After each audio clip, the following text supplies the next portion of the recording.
Thousands of years ago, there lived a mysterious princess whose story was passed down through generations.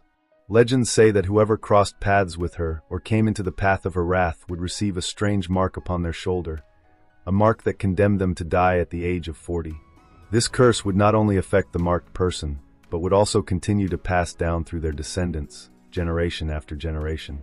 It was said that the princess had done this deliberately, placing an unbreakable curse upon them. However, there was one way to lift it. The only method to break the curse was for the afflicted person to find and bring together two rare and mystical items, the Dragon Ball and the legendary artifact known as the Mutian Gong. Once both items were united, the curse would be lifted from all those who bore the mark. Now we move forward into the present day. A professor and his young student are in a quiet study room, staring at a large blackboard covered with strange puzzles and cryptic writings. They were trying to decode an ancient riddle in hopes of finding a hidden museum connected to the princess's legend. The professor had managed to solve only 5 of the 8 riddles, admitting that the remaining 3 would have to be solved by another expert. The scene shifts to another location, where we meet 2 of their companions, Fatty and Goldie, inside a bustling tavern. Sitting with them is Ling Long, Goldie's girlfriend. The crowd inside the place suddenly gets rowdy, demanding to see a dragon bone that the team had reportedly obtained. Things begin to escalate, but at that moment, Ling Long's father, John, arrives.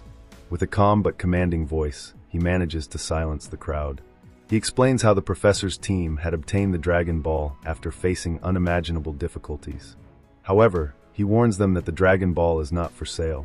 Its purpose is far greater. It must be used to break the ancient princess's curse. He advises them to leave before trouble finds them. Later, Ling Long quietly approaches the professor and the young man, telling them about a man named Blind Chin. Chin had once gone with a group of explorers into the mountains searching for the Mutian Gong, but he had returned alone, blind, traumatized, and speaking in riddles. Now he lived in an asylum. Hoping to gather more clues, the professor and the young man decide to visit him. But somehow, news of their visit reaches Chin even before they arrive. When they finally meet him, they notice an odd presence about him. Blind Chin possessed strange abilities, able to describe dangers and locations without sight. The professor asks him about the 3 unsolved riddles. Chun orders everyone else out of the room and agrees to speak only to the young man. At first, Chin avoids giving straight answers, rambling about unrelated topics. But when pressed repeatedly, he grows agitated. Suddenly, he glares with his empty eyes and tells him never to go to that cursed place.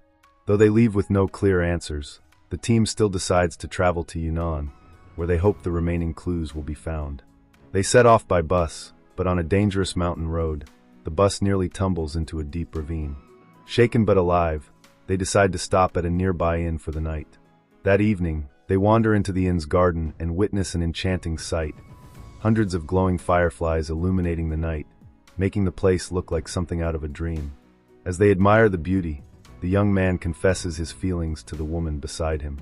The innkeeper's daughter joins them and warns that capturing these fireflies would kill them instantly. She shows them jars filled with the delicate skins shed by dead fireflies and explains that the scent of these remains attracts the living ones. If the king firefly were to die, all the others would perish as well. The next morning, she offers to guide them to a nearby river that leads to the legendary Head-In Mountain. They build a raft from old wood and set out into the cave-filled river. The woman chooses not to go with them further, warning that at night, the forest beyond releases poisonous gases. Before leaving, she points out the path toward an area called Ireland that they must eventually reach. On the raft, the young man secretly carries a jar containing the skin of the king firefly, which upsets Ling Long. While drifting down the river, one of the team members, Court, attempts to catch a fish but is bitten instead.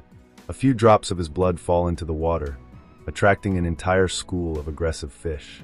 Soon, they swarm the raft, leaping out of the water to attack. The group fights desperately to keep them off, but the sheer number becomes overwhelming.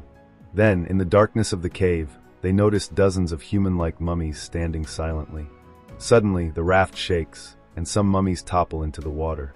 The instant they hit the surface, winged creatures burst out of their bodies and attack. The creatures distract the fish, giving the group a brief chance to fight back.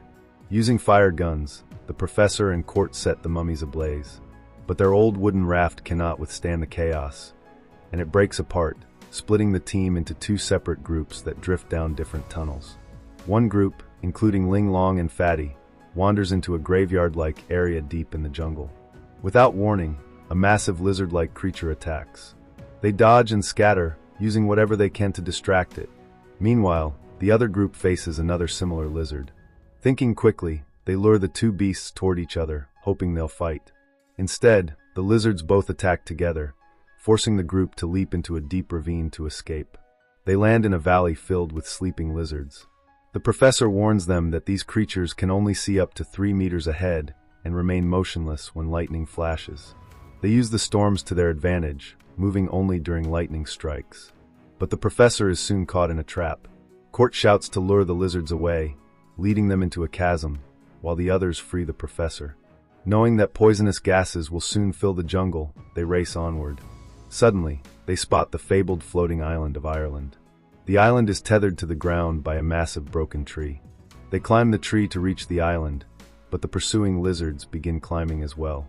Dubai, one of the braver team members, chops the tree down, sending the lizards falling. The magnetic field here is unusually strong, making the island drift slowly through the air. The professor explains that this island experiences all 4 seasons in a single day. That night, while the others bathe in a pond, he confides in Dubai that he doesn't believe he will live long enough to find the Mutian Gong.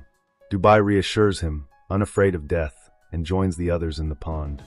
The next morning, they arrive at the foot of a mountain, where a massive crab emerges from the river. The professor warns that the crab cannot be killed easily. If injured, it will retreat to the water to heal. When it attacks, they try to trap it with ropes, but it breaks free and goes after Ling Long. She climbs up the mountain to escape but slips, only to be caught by Fatty. The crab knocks them both down, leaving Ling Long badly injured, though she hides it. The group finally traps the crab and wounds it badly. It begins crawling back to the river, but Dubai follows, knowing they must kill it before it heals. In the water, he stabs it repeatedly, but the scent of his blood draws the same deadly fish from before. They swarm him, but the others pull him out just in time. As they regroup, Ling Long collapses from her hidden injuries and dies in Fatty's arms. Grief sweeps over the team. The professor advises that they return home, reasoning that at least they can live out their remaining years in peace. Most agree, but Dubai refuses, revealing the cursed mark on his shoulder. He vows to confront the one who created this curse and refuses to let Ling Long's sacrifice be in vain. Hearing his resolve, the others choose to follow him, except for the professor, who still turns back. Without the professor, Dubai and the remaining companions begin their dangerous climb up the steep mountain cliffs. Using ancient wooden coffins embedded into the rock face as makeshift steps, they slowly ascend. At the top, they finally lay eyes on what they've been searching for all this time, the royal tomb of the cursed princess. The entrance is shrouded in fog, the air heavy with centuries of stillness. Inside, an eerie silence swallows their every step. Faded murals cover the stone walls, depicting the princess standing beside a massive serpent. At the far end of the chamber, on a raised pedestal, rests the object of their quest, the legendary Mutian Gong. Its surface glimmers faintly in the dim light, as if sensing their presence. They move toward it, but before Dubai can reach out, the silence shatters. From the shadows of the surrounding tombs, hundreds of large crabs begin crawling out, their shells clicking against the stone floor. The creatures swarm forward, snapping their claws viciously. Dubai fights his way through the tide of snapping limbs, leaping onto the pedestal and snatching the Mutian Gong. He shoves it into his bag, but the movement triggers another defense mechanism. Poison darts shoot from hidden vents, forcing them to take cover.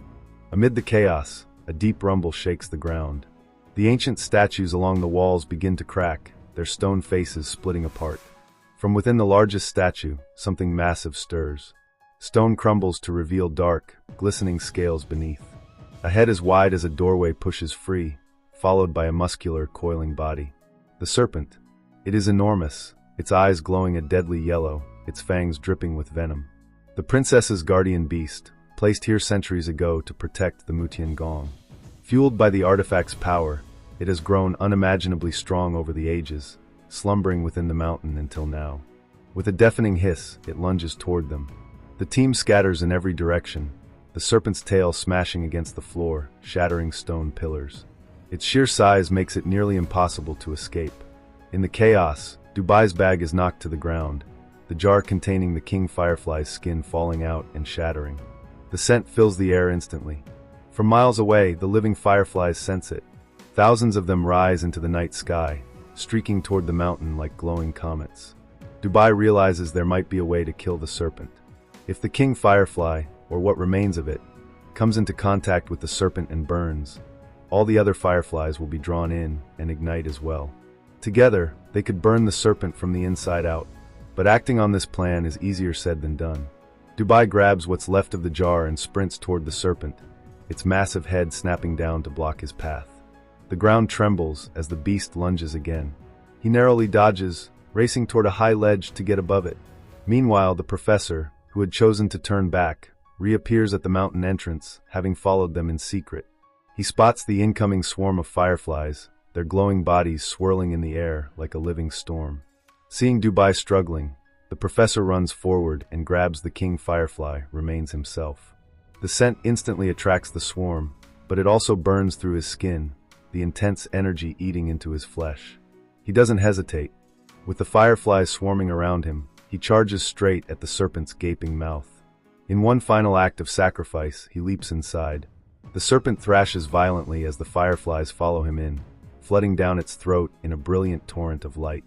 From within, the swarm ignites, and the serpent's body begins to burn both inside and out.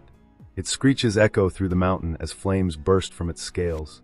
In its death throes, it smashes into the tomb walls, causing the entire structure to begin collapsing. Exhausted and battered, the survivors make their way downstream, carrying Ling Long's body with them. Days later, they reach home. The first thing they do is honor their fallen companions with a solemn funeral, the flames of the pyres reflecting in their tear-filled eyes. That night, under the full moon, Dubai sets the Mutian Gong and the Dragon Ball side by side. As they touch, a brilliant light bursts forth, beams shooting into the sky. The curse mark on his shoulder fades away, disappearing completely. Across the land, those who bore the same mark feel the weight lift from their bodies. Even the wild animals that had been bound by the ancient curse are freed. The next morning, somewhere in the mountains, a lone snake slithers away into the forest. The land, at last, is free. And so the long journey ends, not without loss, but with the curse broken and the princess's shadow finally erased from the world. The survivors, though forever changed, walk forward into the unknown, carrying with them the memories of those who did not return.